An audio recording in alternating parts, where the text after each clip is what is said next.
Bonsoir. Nous sommes encore à notre rendez-vous de ce jour, à savoir question pour un chrétien. Je voulais vraiment remercier les auditeurs pour tous nos téléspectateurs également, ceux qui ont suivi et ceux qui nous suivent un peu dans le monde entier. Nous vous disons merci et nous vous saluons dans le nom de Jésus. C'est vrai que nous avons dernièrement parlé donc de la masturbation. C'est vrai, c'est un sujet tabou dans l'église. Et je remercie vraiment tous les auditeurs, tous les téléspectateurs qui ont pu intervenir positivement et qui ont trouvé la réponse à leurs questions. Ce soir, nous allons également dans le même tempo. Nous allons parler d'un autre thème ce soir, une autre question pour un chrétien. C'est vrai, c'est des questions. C'est vrai, les gens sont dans l'église, mais souvent il y a des petites questions dont les gens ont besoin d'avoir des réponses. Alors, ce soir, nous allons parler un peu du jeûne et des rapports sexuels. Est-ce qu'un chrétien peut, pendant qu'il est dans sa période de jeûne, avoir des rapports sexuels avec son partenaire ou sa partenaire? Alors, comme je l'ai dit, beaucoup de chrétiens se posent pas mal de questions. Et malheureusement, ces sujets restent tabous dans l'église. D'abord, c'est quoi les rapports sexuels selon la Bible? Et ça, il faut que nous comprenions que nous ne devons pas avoir le même langage que les hommes du monde. Voilà. Donc, il faut dire que Dieu a donné la spiritualité pour des raisons précises. Quand on lit dans le livre du commencement, nous savons une chose, c'est que Dieu a demandé de propager la race humaine. Donc quand il a envoyé Adam et Ève, il a dit multipliez-vous. Vous bien-aimés, comment il fallait se multiplier? Ça, Dieu avait un plan, mais après le péché de l'homme, on sait comment la terre a été multipliée. Il y a également le fait que le fait, bien aimé, d'avoir des rapports sexuels permet aussi si vous voulez, d'exprimer l'unité entre l'homme, entre le mari et la femme. Et il faut dire que les rapports sexuels, il faut savoir aussi les différencier. Vous savez, quand on parle avec sa femme,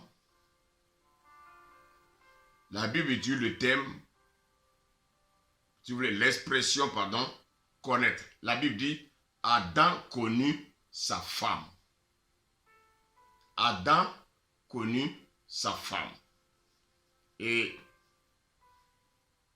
quand des personnes vont avec des femmes sans qu'il y ait mariage, parce que dans la Bible, on a vu des personnes qui sont allées avec des femmes sans consentement, la Bible utilise le terme coucher. Coucher.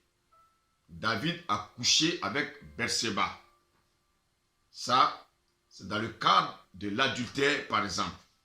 Dans le cas, par exemple, des viols, où la femme n'est pas consentante, la Bible utilise le terme coucher. Alors, il faut que nous sachions que hors mariage, il n'y a pas de rapport sexuel. Celui qui n'est pas marié, Dieu dit qu'il n'y a pas de rapport sexuel.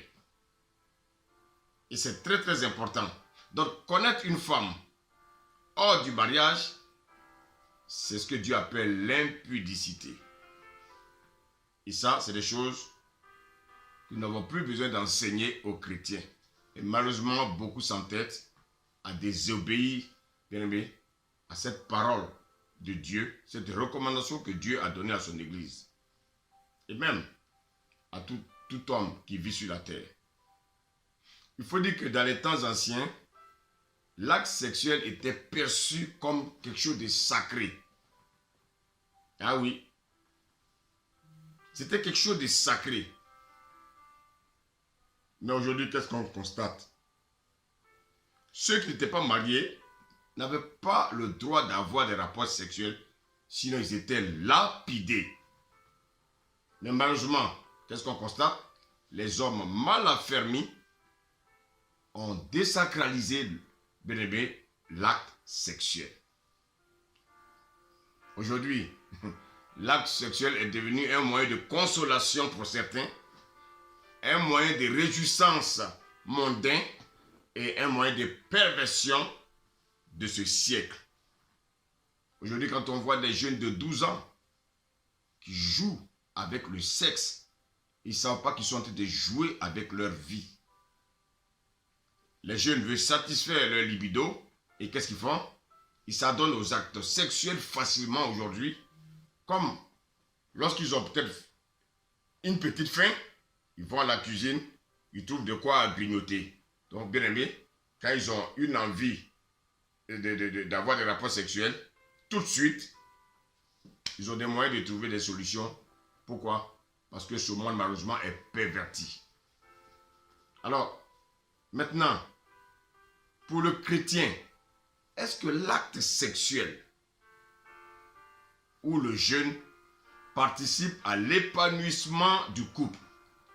Ça, c'est une question qui est très importante.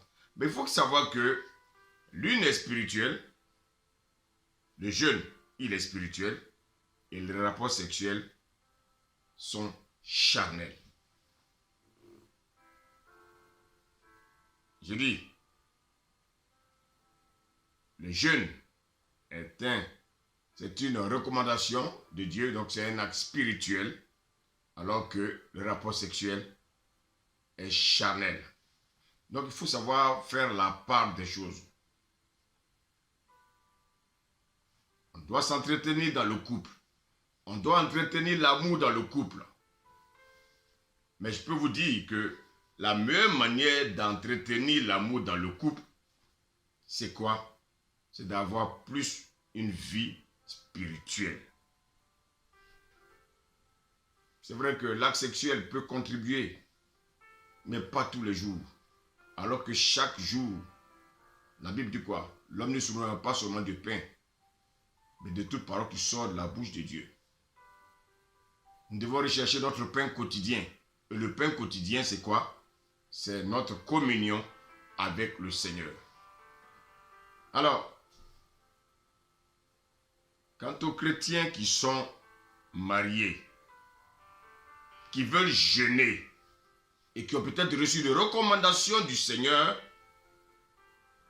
est-ce que la Bible recommande de s'abstenir pendant le jeûne des rapports sexuels? C'est une question qui trouble beaucoup les chrétiens. Mais quand on prend le livre de 1 Corinthiens, bien aimé, la Bible dit quoi? La femme n'a pas autorité sur son corps, son propre corps, mais c'est le mari. Pareillement, le mari n'a pas autorité sur son propre corps, mais c'est la femme. Ne vous privez point l'un de l'autre, si ce n'est d'un commun accord pour un temps, afin de vaquer à la prière, puis retourner ensemble, de peur que Satan ne vous tente par votre incontinence. Si je dis cela, c'est Paul qui nous dit cela. Il dit, si je dis cela par condescendance, je n'en fais pas un ordre.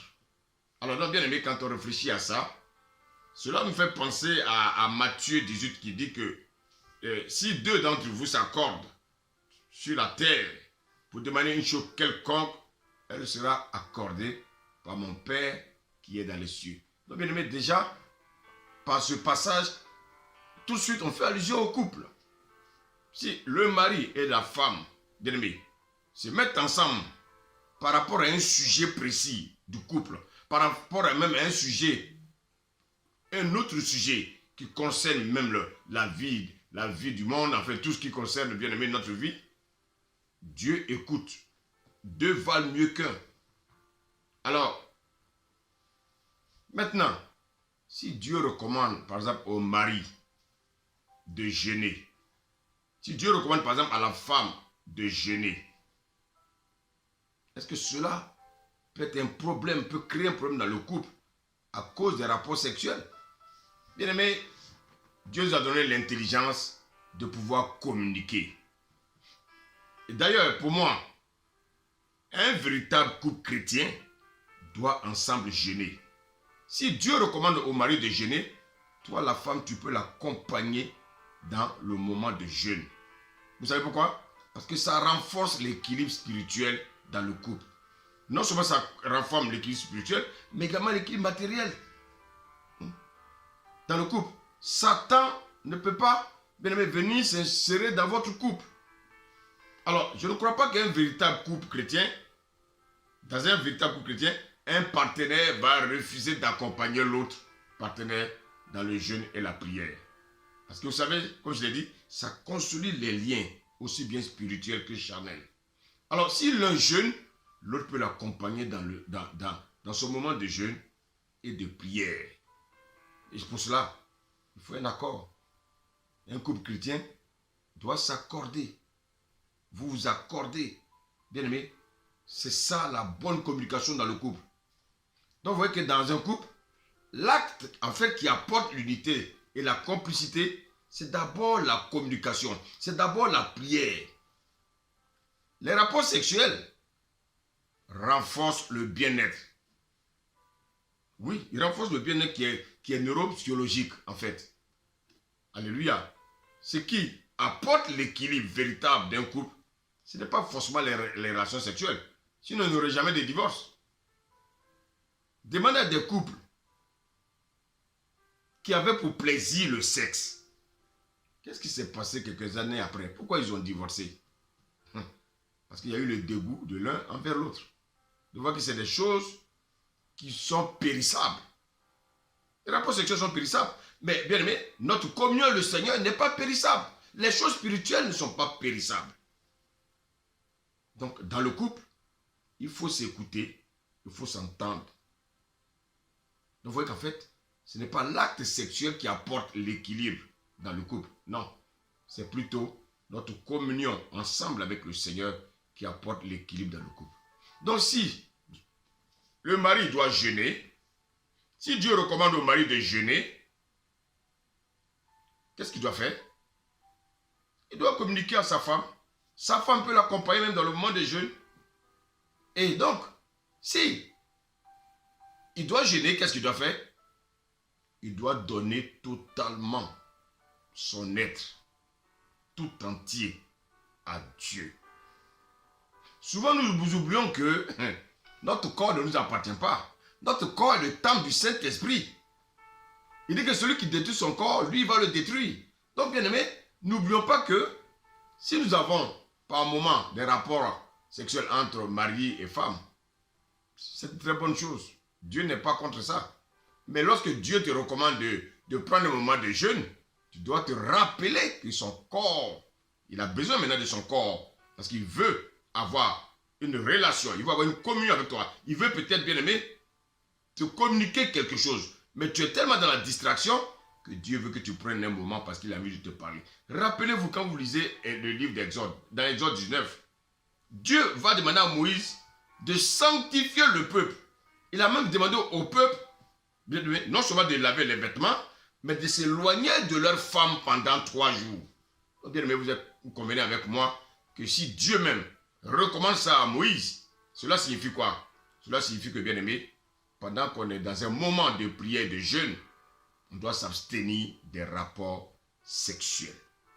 Bien aimé, tu peux t'abstenir un temps. Paul le dit.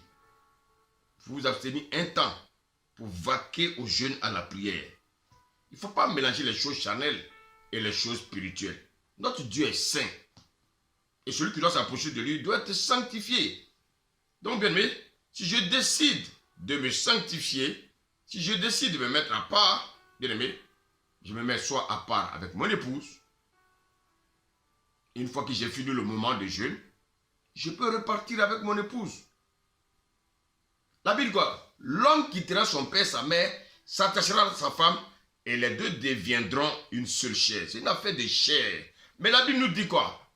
Alléluia. celui qui s'attache, bien aimé, au Seigneur, qu'est-ce qu'il fait? Il est avec le Seigneur un seul esprit.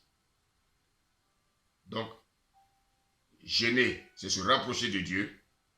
Donc, la Bible dit que celui qui s'attache au Seigneur est avec lui un seul esprit. Donc, pendant que je jeûne, je suis en esprit avec le Seigneur. Nous sommes un. Donc, un acte, bien aimé, charnel, je ne suis pas avec Dieu. Non. Mais l'acte spirituel, je suis avec Dieu. Qu'est-ce qu'on peut conclure? Vous savez, la Bible dit quoi? La Bible dit que la grâce est trompeuse, mais la beauté est vaine. Pourquoi les chrétiens sont souvent légers devant l'ennemi? Parce que les chrétiens ont une spiritualité qui est nulle. Vous savez, la grâce n'exclut pas la spiritualité. Demandez aux païens, lorsqu'ils vont bien aimé, consulter chez leur marabout, chez leur devin. Souvent, le devin ou le marabout leur prescrit des choses souvent abominables. De ne pas se laver, de ne pas manger également. Et il leur demande même de se abstenir même des rapports sexuels avec leur femme. Ah, pourtant, ils savent que ces personnes sont mariées. Pourquoi? Mais les païens, ils obéissent à ce que leur recommande, bien aimé, leur marabout. Mais l'apôtre Paul dit, c'est vrai, ne vous privez pas l'un de l'autre, si ce n'est pour un temps, pour vaquer à la prière. Bien aimé. Et ça, ce sont des choses que nous devons comprendre. Dieu a demandé à Israël de s'abstenir et de s'éloigner de leur femme pendant 3 jours, de se sanctifier. Donc, bien aimé, si tu as un moment de jeûne, demande à ton épouse, demande à ton époux de t'accompagner dans le moment de jeûne. Vous allez voir qu'à 2, vous serez fort dans la prière et cela va consolider encore votre relation, non seulement avec Dieu, mais votre relation en tant qu'être. Bien aimé, souvent les gens veulent détruire les recommandations chrétiennes. Bien aimé, on est tous focalisés sur la grâce, la grâce. On a totalement enlevé, bien aimé, la spiritualité. Aujourd'hui, chacun fait comme il veut. On est prêt à désobéir à la parole de Dieu au nom de la grâce. Voilà pourquoi, bien aimé, souvent nous sommes privés de beaucoup de choses. Voici pourquoi, bien aimé, souvent lorsque nous élevons la voix vers le Seigneur pour des sujets, bien aimé, nous n'avons pas de réponse. Pourquoi? Parce que, bien aimé, nous méprisons les lois divines. Nous aimons les choses charnelles. N'aimez point le monde, ni les choses qui sont le monde. Car celui qui aime le monde, l'amour du Père n'est point en lui. La convoitise des yeux. Bien aimé, ce sont ces choses-là qui nous éloignent de Dieu. Arrêtons de dénaturer la vie chrétienne et de revenir véritablement aux valeurs chrétiennes. Chrétien, écoute-moi. Celui qui a un moment de jeûne devant le Seigneur, abstiens-toi pendant ton moment et après, tu peux aller avoir des rapports sexuels avec ton épouse. Que le Seigneur nous garde et qu'il vous bénisse. Amen.